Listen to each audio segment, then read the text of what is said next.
Ngelinye ilanga egameni lika Allah onomusa onesihawu, umvela kuqala, umveli nqangi, ungikhona, umenzi wezinto zonke, umdali wezulu nomhlaba, umdala weinsuku, egameni lakhe ngiyanibingelela.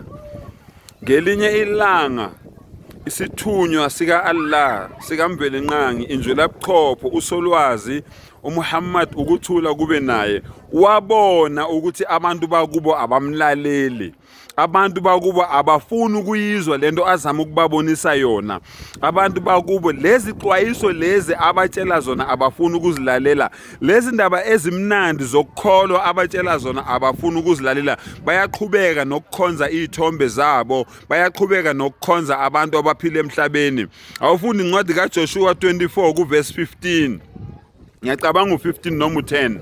Uma kukubi emehlweni enu ukumkhonza uJehova, khethani namuhla ukuba ngubani eniya kumkhonza na, noma onkulunkulu ababakhonzayo oyihlo ezweni lenu, noma onkulunkulu bama-Amori ababakhonzayo oyihlo bese ngaphesheya komfula, noma onkulunkulu enihlala ezweni labo. Kepha mina nendlu yami siyakumkhonza uNkulunkulu. Yawezwa lawo magama layo? Awumuntu osebonayo ukuthi ngikhulumile nalabantu laba abezwa. uNoah walishumayela ivangeli lobunye bukaNkulunkulu for 950 years.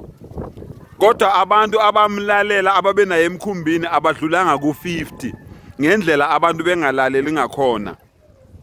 Usolwazi uMuhammad ukuthula kube naye wasuka kubantu bakubo waya edolobheni laseTaif, ngoba hope enethemba lokuthi ngoba uyokhuluma namakhosi lapha, uyokhuluma nezinduna, uyokhuluma nabeluleki bamakhosi, mhlawumbe mabengezwa bona, uma lingafika leli vangeli lobunye bukaNkulunkulu ukuthi akekho onelungelo lokukhonzwa ngaphandle kaNkulunkulu, mhlawumbe bangamuzwa, bangamlalela, abantu bangakhona ukuzwa mase betshelwa amakhosi abo. Kodwa into eyenzeka kwenzakalani?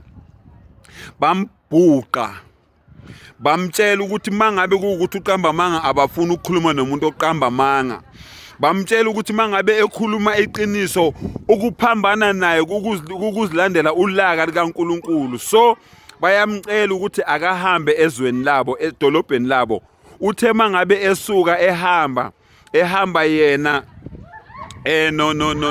no Zaid bin Haritha, mabe suka bethi bayahamba, abazange bamiyeke ahambe ngokuthula, ngoba abantu abazwani nokuthula, bathumela ingane zabo ukuthi zibashaye ngamatshe. Kuthiwa zamshaya ngamatshe kangangokuthi igazi belixokozela ezicathulweni zakhe lezade egqokile ngendlela ade opha ngakhona. Awuzwe nje ushayelani ukuthi utshela abantu ukuthi awunalo ilungelo lokuba nabanye onkulunkulu ngaphandle kamenzi wakho, ngaphandle kamdalo wakho. Wayeshayelwa lokho. Akukho kunye okuronga ayikwenzile, akathathanga mali yomuntu, akacelanga mali kumuntu, akazange athi abantu abamkolekele. Wayexwayisa nje abantu ukuthi mabengamlaleli bazoya esiqogweni mangabe sebedlulile kulomhlaba, abamlalelayo bazoya enjabulweni masebedlulile kulomhlaba.